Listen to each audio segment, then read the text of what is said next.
তাকে যেন সারা বিশ্বে ছোট করা হয়েছে, যেন গরিব ছেলে বলেই কি তারা প্রেম করতে পারে না? তাদের ভিতর প্রেম থাকতে পারে না?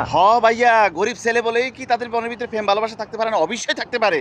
আমিও চাই আপনার মেয়েটাও যেরকম এরকম একটা গরিব সাওয়ালের সাথে চলে যায়, আপনার ছেলেটাও যেন এরকম একটা ফকিন্নি মার্কা মেয়ের সাথে যেন চলে যায়। কথা বুঝছেন? আমি চাই, আমি সে অপেক্ষায় আছি দোয়াটা কবুল হোক। তখন আমিও আপনার মেয়ে সাওয়ালের জামাইয়ের জন্য একখান দুবাইয়ের বিষয় দেখবো, সমস্যা নাই। ক্লিনিকের বিষয়, দুবাই সব বিষয় তো বন্ধ, এরপর আমি ক্লিনিকের বিষয় অন্তত নিয়ে আসবো, চিন্তা করিয়েন না। তারা বিয়ে করবে না। তাই আমাদের সোহাগ যেহেতু ভাইরাল হয়ে গেছে, এই সোহাগ যেন বড়লোক হতে পারে, এবং শেষ পর্যন্ত প্রবাসী ভাইদের নিকট আমার অনুরোধ থাকবে, আপনারা শেষ পর্যন্ত চেষ্টা করে যাবেন আমাদের সোহাগকে বড়লোক করার জন্য, স্বাবলম্বী করার জন্য। আপনার মেয়ে সাওয়ালটাও যেন আপনার মতামতের অবাধ্য হয়ে এরকম একটা সিদ্ধান্ত নেয়।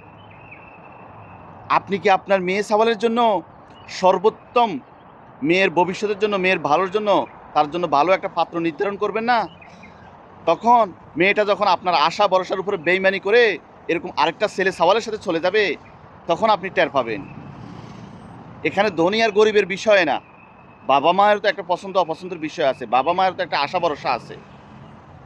বাবা মা পরবর্তী দিনে জেদের উপরে গিয়েছে, অন্যের মেয়ে তো, এ কারণে এখন আপনি বসে বসে দোকানে বসে বসে প্রবাসীদের কাছে অনুরোধ করতেছেন তাকে বড়লোক করার জন্য, প্রবাসীরা যেন তার দিকে তাকায়, তাকে যেন বিদেশ নিয়ে যায়, লন্ডন আমেরিকা আইক্যাতে নিয়ে যাবে।